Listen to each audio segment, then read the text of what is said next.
Bonjour, donc je suis Bérengère Noguier, élue déléguée à l'économie sociale et solidaire au conseil départemental du Gard. Donc pour moi, l'économie sociale et solidaire est bien évidemment une priorité pour les Gardoises et les Gardois, mais aussi pour nos territoires plus généralement, puisque d'une part, c'est une évidence dans le Gard, c'est quand même un département où l'ESS a trouvé ses origines avec Gide notamment, l'école de Nîmes. Donc c'est une histoire avant tout. C'est bien sûr un domaine qui transcende finalement toutes les thématiques et qu'on retrouve un petit peu de partout.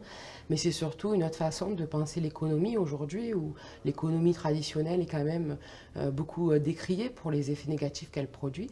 Et aujourd'hui, on a la chance de pouvoir déployer une autre façon de voir et d'entreprendre, donc une façon de créer de l'emploi local, non délocalisable, de créer des services, de créer du bien-être finalement sur nos territoires.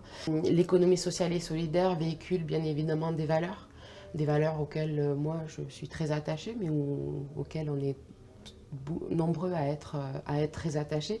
Des valeurs bien sûr de solidarité, de partage, d'entraide, mais aussi, j'allais dire, des valeurs aussi d'innovation, de notre capacité collective à répondre aux problématiques qui se posent à nous et d'y répondre aussi de façon innovante, d'aller chercher des solutions auxquelles peut-être durant les années passées on n'a pas pensé, finalement de renoncer collectivement à la fatalité et puis d'avancer sur nos territoires. Moi, je vois beaucoup d'initiatives dans le Gard qui sont issues de la société civile, des citoyens qui apportent finalement aux collectivités aussi leur lot de solutions et puis leur envie aussi d'entreprendre pour résoudre des problématiques comme la question de la transition énergétique et la production d'énergie renouvelable.